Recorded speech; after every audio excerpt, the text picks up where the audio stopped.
We're fortunate to have two very, very experienced leaders here, both leading what we would consider to be exactly healthy, high-performance organisations. So let me introduce Penny Briscoe, OBE. Penny is the Director of Sport at the British Paralympic Association.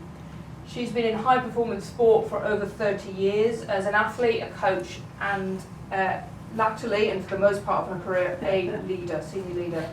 She's been at the BPA, British Paralympic Association, for over 20 years and is a key part of Paralympics GB senior leadership team for 11, she doesn't look old enough, but she has 11 consecutive summer and winter games, which is quite a record.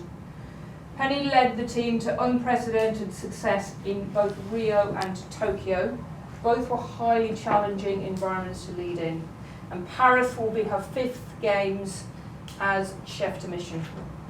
She's been awarded an OBE for services to sport and is recognised as one of the most experienced and successful leaders in the UK high performance sports system and within the international Paralympic movement.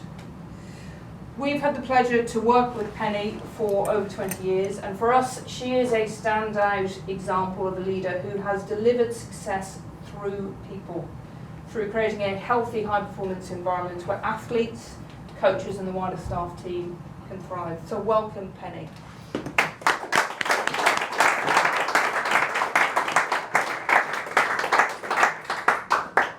And our third panellist is Ben. Ben Lucas is a Managing Director for MSD in the UK and Ireland. Ben is an experienced leader in the pharmaceutical industry and a champion of collaborative working across the life sciences sector, with a focus on impact for patients and the NHS. As Managing Director of MSD in the UK and Ireland, he leads a large cross-divisional organisation of colleagues to deliver on the company's mission to save and improve lives through innovative medicines and vaccines in partnership with the healthcare system and wider life sciences ecosystem. Ben has a wealth of experience from his career, reflecting his leadership over a large and diverse portfolio of therapy areas and pipeline products, and senior marketing roles he has held previously both at Roche and MSD. So welcome, Ben, we're delighted that you can join us.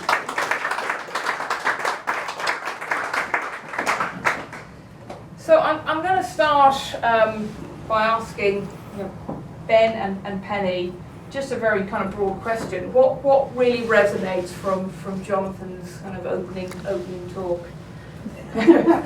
Pass the baton. Pass the baton.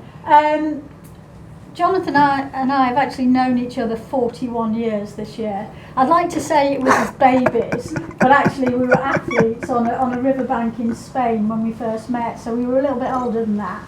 And I think clearly we've worked together as I was a coach, so Jonathan was a psychologist.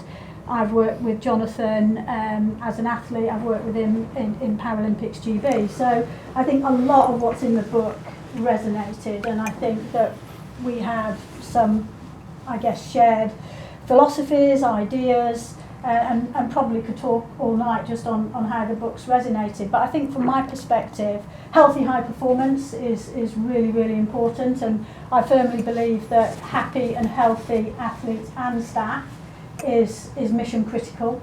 I think we talk about thriving, and I've talked about thriving probably for 4 or 5 game cycles now. How do we create environments where every athlete, every staff member can deliver their personal best? So we have a games every 2 years, a summer games every 4 years, a winter games every 4 years. So getting it right at that moment in time is super important. So it's about creating, and I guess I'll just reel back a little bit if that's okay. So Paralympics GB is a small charity, but we have the responsibility of leading the team at each summer and winter Paralympic Games.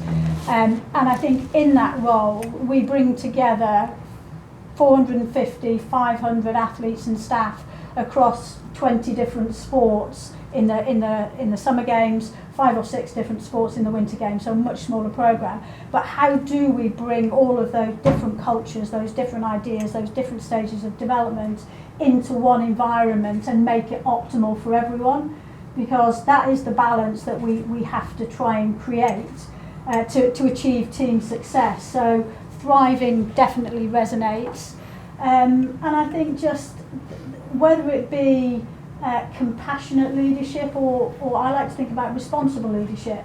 So as a leader, you know, responsible for the health and well-being of your team, but also in terms of the results that you can only achieve through the excellence of your team. So don't look at the end point and the results, just think about the journey and what you need to be able to get there. Would be a starter for 10. Cool. Thanks, Penny. Ben, same question to you.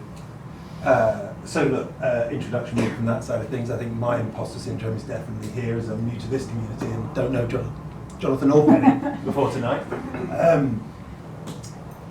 The book has really resonated. When I had the opportunity to read the book and be introduced to Jonathan, what I saw was something that really resonated with a lot of things that I was trying to do as a leader, but probably hadn't necessarily pieced together, which is hugely important, and that's what's really helped me. It's also been a really nice connection, full circle, because I actually started out at university working with elite athletes and have sort of applied a lot of the learnings I took from working with those athletes into a lot of my management principles, ways of working. To Penny's point, one of those is about that continuous improvement cycle. Being enough, I totally get, and that resonates me, but the willingness to be enough and then see how you can contribute to improving performance on a continuous basis, that really excites me about developing capabilities within my business and across the industry. Self-awareness, absolutely the case. I hold a bachelor's, okay, I have one degree. I came out of a comprehensive school into university to study exercise physiology, and now I find myself as a leader of a large multinational research and development organisation who works with the super brightest PhDs, the best scientists, the lead clinicians around the world, and I have the opportunity to work with some really influential people. And I often find myself asking how and why.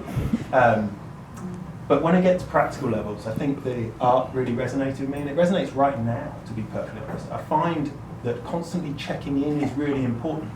At this moment in time, I am back to back and in a really busy period of time for the fact that just the nature of how it's occurred. But I realise that I see those relationships start to dial down because I'm overacting. And that gives me the prompt to say, hold on a second, take a step back and start thinking, because that's the way you will re-engage in a more positive engagement in that way.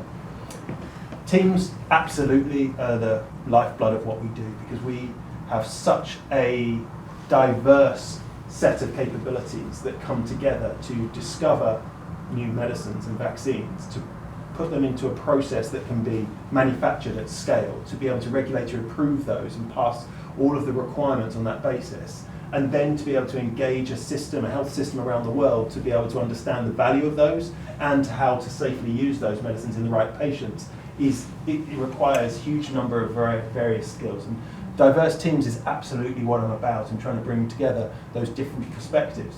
But you can only really leverage that diversity if you can create safe environments with mutual respect where people feel enough. And the last thing from my side is I'm a father of 5 daughters, and so actually trying to bring up 5 daughters is pretty tough. And if ever you're going to be self-compassionate on yourself and you think you've done enough, I think that's one of the things. But also for them, all I realise is I want them to have that confidence to feel they are enough. Whatever they choose, whatever interest they are, they're pretty different. They have interesting backgrounds and interesting perspectives. They teach us all the time. And that, I feel, is partly relevant for the parent as much as it is a coach, as much as it is a leader. That feels like a good segue into kind of focusing a bit more on your self-awareness. You've taught there, and kind of how you applying lessons in not just work but in life, and constantly, working on yourself. I think, Jonathan, you called it the inner work. So can I ask both of you, let me start with Penny actually, just what have you done through your career to kind of, work on yourself? There's a bit about looking after yourself, but there's also a bit about understanding yourself psychologically as well. Yeah, I think that I came through education into coaching after being an athlete, and so I spent a lot of time in my sport, so canoe slalom. I did with Jonathan Atlanta 96 and Sydney 2000 as senior national coach. And I think at that stage I was as far from being a leader as I possibly could have been, because it was my sport and I was so passionate and I was obviously knowledgeable and I'd been an athlete, and when I moved over to what was the dark side of sport in 2001, so Paralympic sport was little known about it, it was quite developmental. It was a real shock to the system in terms of, one, I thought I was moving into a parallel universe, but I was moving into a universe that was actually quite far behind Olympic sport, whose history is over 100 years. Paralympic sport, for those of you that aren't aware, really was born out of the atrocities of World War II. The home of parasport is Stoke Mandeville Hospital, and Sir Ludwig Guttmann, who was a preeminent neuroscientist who believed in the power of rehabilitation and that everyone could play a meaningful role in society irrespective of their injuries or disability. And when I came over into parasport, I didn't really get it, and I had a choice, which was to throw stones from the outside, or I could roll my sleeves up, step inside and feel that I could make a difference, and certainly that comes out of Jonathan's book, and that I think my biggest learning at that stage was humility, because in my sport I thought I knew everything and I was just too passionate and too driven. And I think you talk about learnings from the SAS and that, you know, you've got to be prepared to listen, to learn, and for me it was quite sobering. And I'm quite high energy naturally, even though I think I probably err on more being an introvert than an extrovert. And somebody said to me, and for people in the room, do you remember the tango advert? And you'd have the tango man and they'd come and sort of give somebody a good duffing. They said, I feel like I've been Briscoed, aka tangoed, because I'd come into the office like a whirlwind and I'd do this, that and the other, and I'd go and I'd just leave people in bits. So humility and actually self-awareness at that stage were massive for me, and I was also quite red, but it also happened at a time when I became a new mum, and so I had to learn a bit of patience, and I had to stop having road rage and getting out of my car and shouting at people. So I think two things combined quite well to actually sort of change the way that my own self-awareness, but also, I guess, to be able to flex my style. So rather than full gas all the time, I think that was the start of me becoming a leader, and a leader that really, I think, prides myself on my ability now to be self-aware, to be empathetic, high emotional intelligence, and also, you know, very aware of the need to flex my leadership style. I'm not sure if that actually answered the question, but that was kind of the start of the journey for me, was probably at that time. And Ben, you mentioned you're in a particularly busy period right now, and I'm sure it's probably relatively busy. I'm sure you're always busy. But I'm interested in, how do you ensure that you take time and prioritise that time to, I guess, look after yourself, but also continue to reflect and learn and evolve as a leader? Yeah, look, I guess there have been times in my life where I've realised I was balanced wrong, and I've had a chance to be able to reflect on that. And as I said, I'm lucky enough to be the father of 5 healthy young ladies who are at various stages of development. And so I've always felt like that's going to be my priority. I know why I work. So I work, obviously, because I want to have impact, but I know that that's very much anchored around being the best dad I can and providing for my family. And so, you know, I've made sure that when I go home, I'm at home, or when I give them time, it is time for them. And weekends are sacrosanct as far as I'm concerned. And that was a kind of contract that I actually made with my company when I started, straight off when I came back in. And I was pretty much sure that would hold me back. But actually it hasn't. And it's the fact that I've been pretty overt about it and continue to live it that has actually, I think, really helped me be able to champion that back to people I mentor now in the organisation. Be honest, be open, because actually sometimes you break down those barriers and perceptions that you were really about.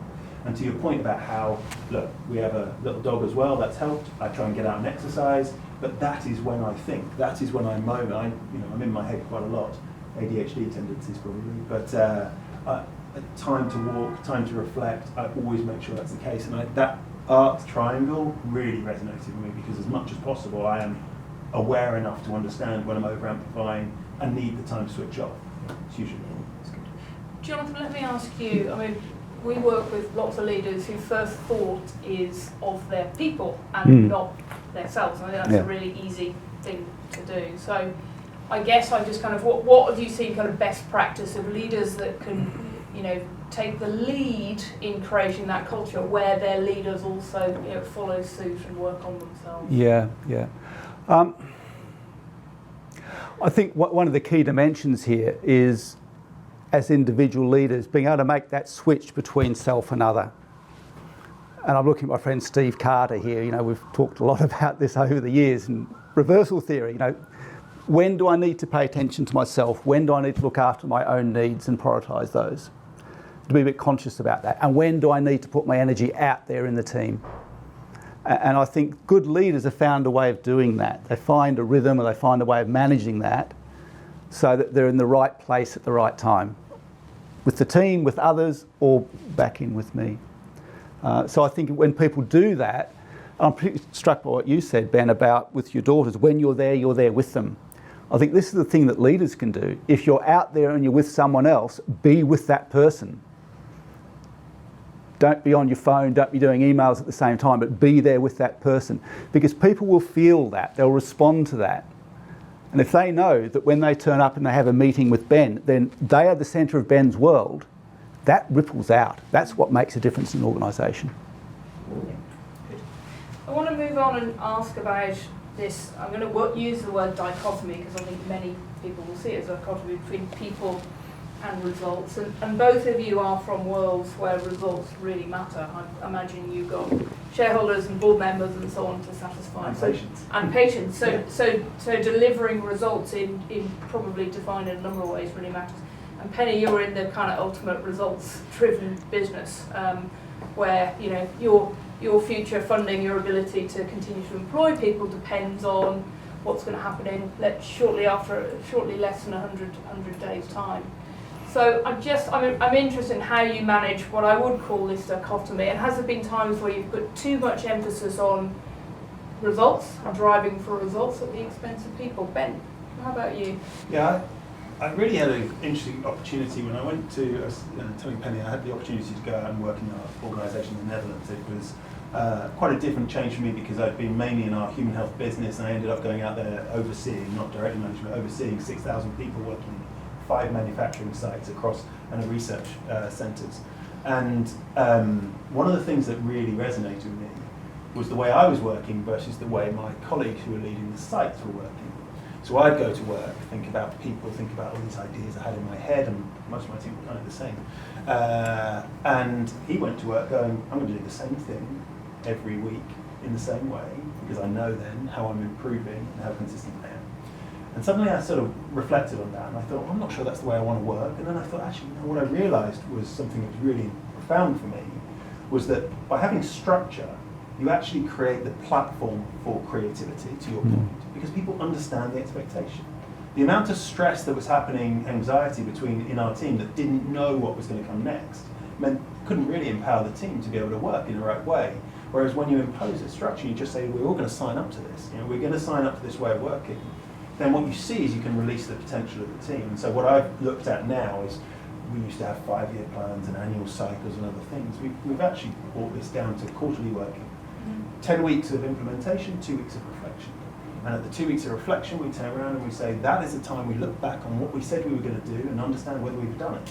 And if not, how are we going to adapt? And that isn't something that's about management review, it's about actually the people who are making those decisions are the people who are operating. All we ask is that they show us what their learning was, and they publicly declare what their next commitment is, and it's something measurable in some way. And in that part, what we've also done is said as a leadership team, there are going to be 5 interactions across those 3 months. I want you there, present, in this place. 2 of those are going to be about compliance and regulation and reputation and business practices. 1 of them is going to be about the overall progress on our business and how we unblock barriers. And then 2 we put close in that reflection period. What are we looking for from the organisation, and what do we need to give the organisation to enable it to go back, and what decisions we need to make? It has really helped our organisation, because people suddenly go, I know what I'm expecting me coming up in the next 12 weeks, and we keep looking forward on that cycle. It's really certainly helped us. So I think we can get that balance right. The last thing to add is fundamentally we have 4 strategic pillars that we look at across our enterprise. We pull down our results all the way through that. One of them is the well-being and success of our people. It always has to count all the time, as much as we do about our products or our processes. Penny, what about you? Follow that. Sorry. I think I was that thinking your answer, to be fair. it's quite interesting, isn't it? So our mission is, through sport, inspire a better world for disabled people. And in terms of that strategy, there are 3 parts. The first part is performance on the field of play. So we aspire to be the best prepared team. We believe if we're best prepared, so it comes down to those process goals, which we know are, for athletes, weekly, monthly, annually, and then that 4-year cycle to build to the game. So that's part of the strategy. We also know, so in terms of results, if the athletes deliver those personal best and medal winning performances, and since I talk about parasport pre-London and post-London. So pre-London, nobody knew anything about parasport. We didn't have the media spotlight. In London, para-athletes stepped out of the shadows for the first time. And what that has created for us as a small charity with that big ambition to change the lives of disabled people, 1.5 billion disabled people globally, how do we start to sort of impact through sport?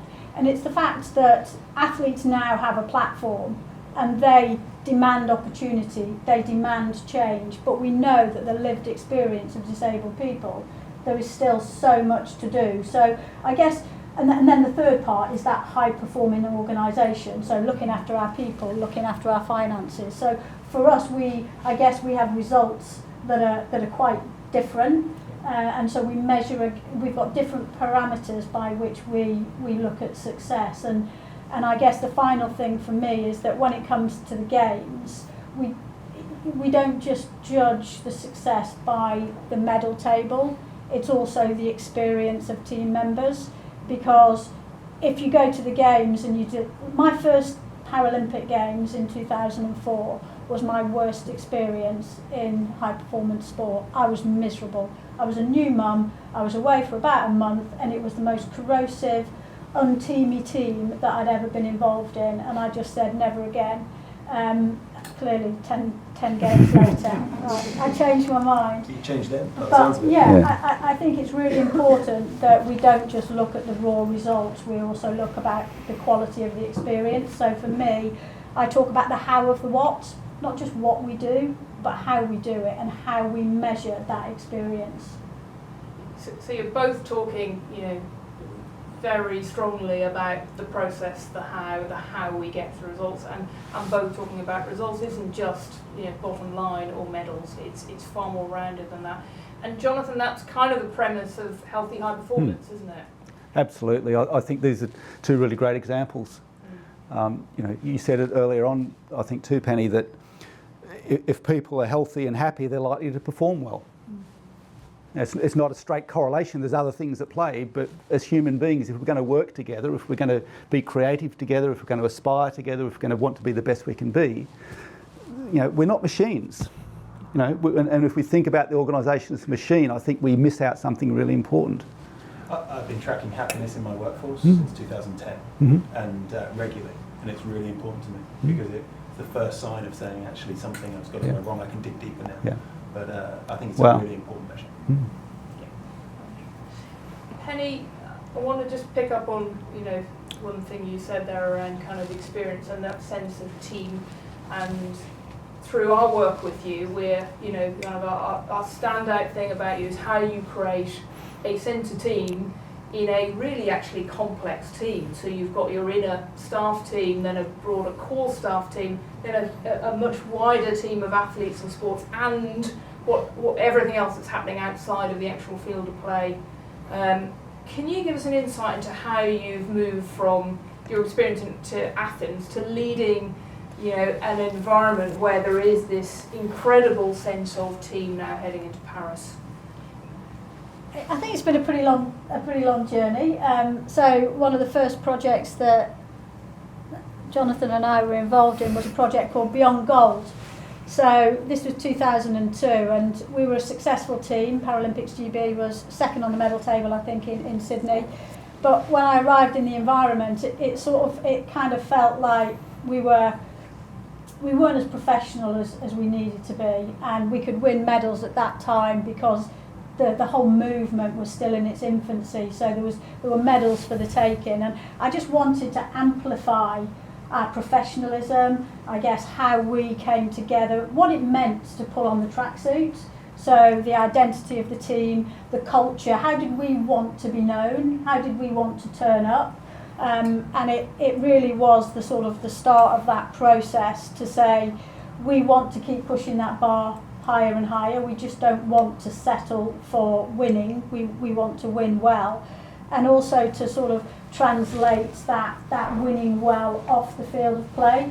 So I guess it was a very holistic approach to team and to culture, and I think from my perspective there were some quite simple things, and I'm not an academic, and I sort of try and keep things as simple as possible. And I think in terms of developing those teams, it was very much about what is our purpose. Our purpose is to win medals at the Paralympic Games, and obviously that's only the athletes can do that, but what we can do is positively influence how those athletes and sports prepare to create the sort of, I guess, the greatest certainty in an uncertain world. Because when you step on that start line, you can be as well prepared as you possibly can be.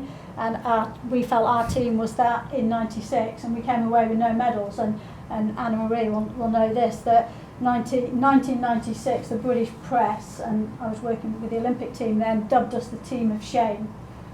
Because we delivered 2 medals, and it was the worst Olympic team performance in something like 50 odd years or something.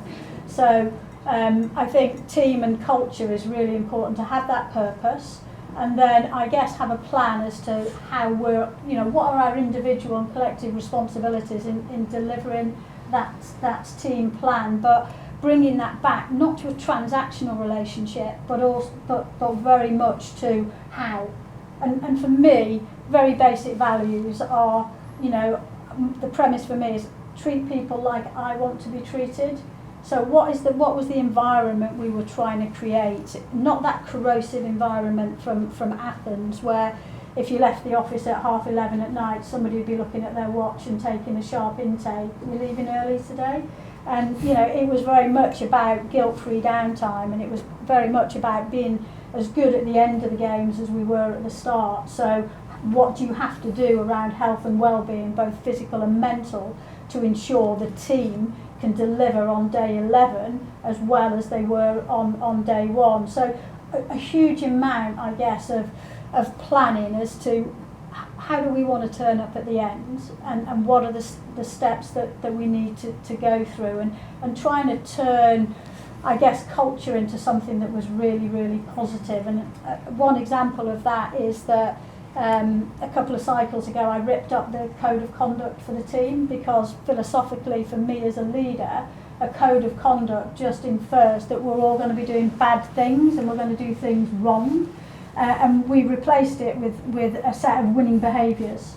And our winning behaviours talk about what we want to see, hear and feel in environment as a team, but also what we're going to commit to as individuals and as team members and teammates. So it's a real, shift from that adult, parent-child to adult. It's a shared responsibility to create the culture. Super.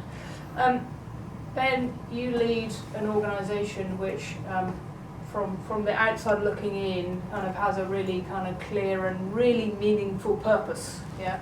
And I guess, we've got people in the audience who aren't leaders in organisations probably which are without such a kind of a strong purpose. So I guess my question to you is, how have you created your culture? What advice would you give to leaders without such a kind of a meaningful purpose people can hook on to? So it is a meaningful purpose. It's interesting that, or I don't want to belittle that. I've often talked about internally how that can become quite toxic without the right environment, because what I have is high achieving people, highly qualified, high achieving people, with a really powerful mission. And those two things can blur a lot of boundaries. And so creating a healthy environment is really paramount. We try to do that by ensuring we're always focused on the outcome rather than the inputs necessarily, or the deliverables, the outputs of that work. Because ultimately outcome is what we should measure ourselves on. That's why we always focus on patients, our patient reach, and how far we've got, our population reach in terms of vaccines. So I think that drives some of our behaviours in terms of how the culture is, but let's be honest, it's about living it in my mind. You've got to live it. You know, that's, I feel, you talked about responsibility of a leader before, and I think that's what I feel as well. I feel I should only ask my team to act in a way that I'm prepared to act in that sense. And then maybe to your second point, which is about not having quite such an obvious mission, or something so visceral in that sense. I learned leadership from quite a young age, because I got voted the club captain at about 7 of my football team, and suddenly it seems to have gone on from there. And I was a coach at 16, and I moved forward in various ways. But there's probably some, I think, really familiar pieces to it. For me, the beauty of working in teams is that you can take a set of individuals, build trust and mutual respect, and align behind a common goal, and achieve so much more than you could have done than you would have done individually. And for me, that's a privilege of leading teams. And it sounds simple, but we all know there are so many things that get in the way of that.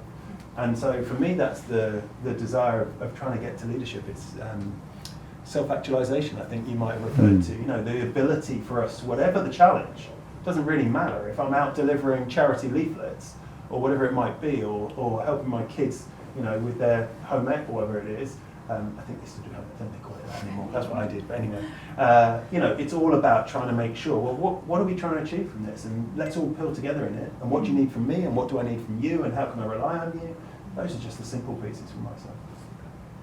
I have loads more questions, but I'm aware, A, of time, and B, people in the room with us who may also have questions. So I'm going to throw it open, and we probably have time for 2 or 3 questions. Has any? Oh, here we go. Without no need. Here we go. Hi, my name is Nathan, and Jonathan, a question for you, mate. Just in your intro, you were painting a picture about society and such, which I thought was great.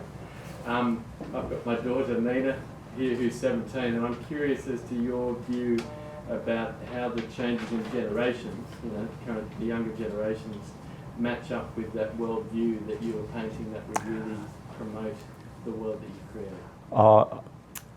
I have huge hopes for the younger generation. I think you need big shoulders, because I think that the real change is going to come in your lifetimes, not mine. Yeah. So I'm optimistic, because I think that there is a real shift. I know I've only got 4, 2 of them are here. But I do think there's a shift. I think young people today are often much more attuned to the importance of purpose. They're attuned more to the quality of life. They're attuned more to the quality of their own experience and relationships. And I think they will still get sucked in to the world of wanting more, but I think they might be a little bit more resistant to it than people of my generation have been. I hope so. Can I just comment on that? Because one of the things that we really spend a lot of time trying to work on is intergenerational working and co-mentoring and things like that. It is amazing when that mutual respect comes together, because breaking down environments in which those that enter feel they've got to somehow be defer to or learn from those in the more senior or more experienced in the job, I think that's crucial. At the same stage as making sure that there's mutual respect of those people who may not act in the same way, may not hold the same values as the younger generation, but have a lot to offer. And so intergenerational working is enormous, I think, in the way we can move forward to help that inspiration. Cool. Thank you. Someone who's been an advocate of things that business and organisations can learn from sports psychology, I do have to say that I hear a lot of the messages from sports psychology at the moment sound quite relentless. Incremental gains, marginal gains, weekly, monthly goals, lots of purpose. where's the boundary for ordinary people going to work who don't want to live that sort of life? You know, is it okay to turn up at work and not feel particularly purposeful that day? Do you want To to the psychologist. For far away, yeah. So, look, we have a big focus on D&I at our organisation, diversity, equity and inclusion. And the reason for that is, as I said, what I hope I'm going to create is a working environment whereby all the best ideas will find their way to be able to become reality so that we can tackle some of the huge challenges in society we're facing. And there is an absolute, got to be a recommendation. Not everyone's going to be on their top game, you know, all the time. When I introduced the quarterly ways of working, I made sure that everybody understood you cannot sprint a marathon, all right? If you try sprinting all the time, you're going to burn out. You're just going to lose focus. You're going to go, to your point, you're going to get overwhelmed or other things around it. So part of what we focus on is to say, when you set your ambitions in that reflection period, when we come back together, we go, do you think you can really achieve that? And we've done that quarter after quarter, and people have just gone, yeah, of course I can. Maybe not. Maybe not. And what we also do is we also share at the start of that reflection. We go, but what about personal milestones? What are the holidays that are going to happen this quarter? What are the things? Realistically, how many days do you actually think you can work?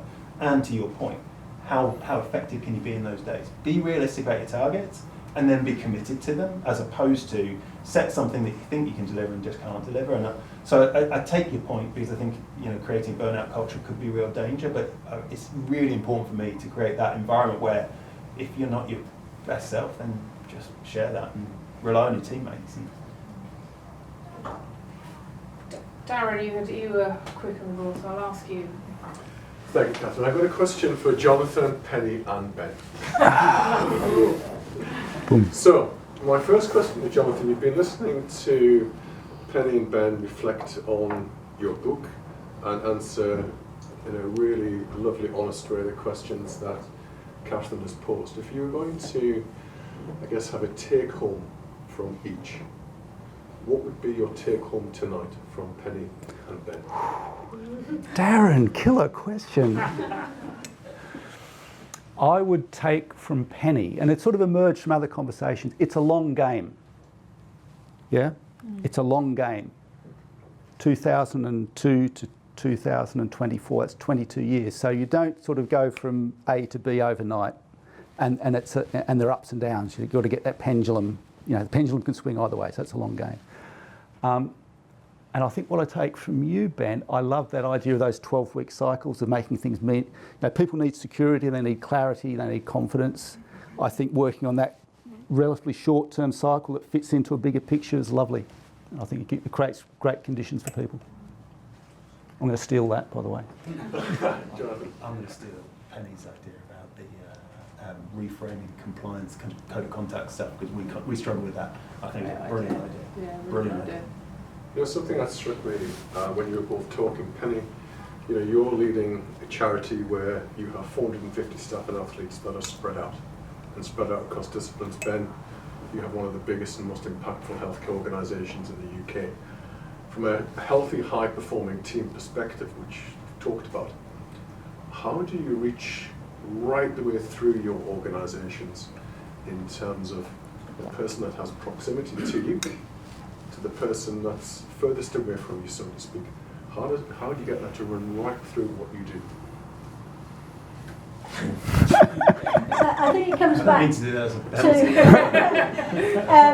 a trying to build relationships. So we work through the team leaders, so 20 sports, 22 sports, whatever it is, across that 4-year period, really building robust relationships from the outset, so you can have honest, open conversations. And we had quite a challenging games in Tokyo. I don't know if any of you remember the sort of COVID and all that stuff, but we had a really challenging games, and my key reflection is, whilst we'd tried to sort of empower, and we talk about leaders at every level, one of my key reflections, and Catherine was in environment, is those leadership bridges weren't strong enough. So coming into Paris, I think we've built much stronger leadership bridges, so there's connectivity with every layer of leadership, so that I guess the mantra, the messaging, the culture, the philosophy is really strong. It's that golden thread, if we like gold medals. So really trying to build robust leadership bridges and trusty lieutenants, whatever the phrase is that you want. I love trusty lieutenants, is that they're not mini-me's, but they are they are disciples of the philosophy, of the culture, and ensure that from my leadership team into their leadership teams, into the every level, we're driving positive messaging and positive culture, and that's the way that the gold dust, if you like, gets across those 500 people or whatever it might be. I build on that. So two experiences. So when I went to the Netherlands, I knew nothing about the culture, didn't know the language, and well, I knew something about the culture, I didn't know the language, and so I was a bit of a stranger there. And that's when you really have to rely on leadership and influence in some way. It turns on, I think, a lot more of the skills that you rely on away from the stuff that you kind of know yourself. Straight away, it was my first few questions, first weeks. Who are the influencers in here? Who speaks to who, and who's listening to who? And then didn't matter where they were in the organisation, they were the people I built relationships with, so they understood it in some way and helped me to translate what my message was into another language, into another culture in some way. And that was actually quite successful. It seemed to work. It also meant that we got empowerment. I am in a really privileged situation. I've been brought back into what is my home market. I grew up here. I actually started in the team. So that meant when I came back as a managing director, the first thing I said is, look, a lot of you know I worked in this organisation 24 years ago, and many of you will know the stories from then, and I'm now the managing director, so let's level set, hey? But I have an opportunity to get really deep in this organisation, that when I go to another country or have another leadership over big, it's hard. You can't really penetrate as much. So this one I'm really deep in, and I kind of feel I can build relationships right the way to the every level of our organisation. But I've learned something over the last few weeks, and I talked about my leadership team recently. The danger is when you do that and you connect and you feel like you're doing the right thing by connecting, having this really open access, is you start to potentially undermine the role of management all the way up. And I thought I was doing all the right stuff to try and think I was building relationships and safety and everything else, and I probably was with the individual contributors in the organisation.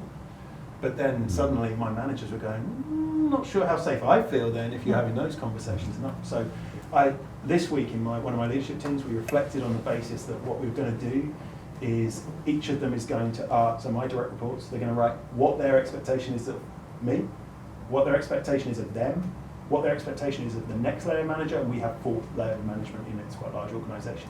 So what is each layers of management's value add, and what the expectations on both sides. And I hope that's going to help us reconnect in the organisation in some way. So I think probably learnings on both sides. Thank you. So thank you very much, everybody.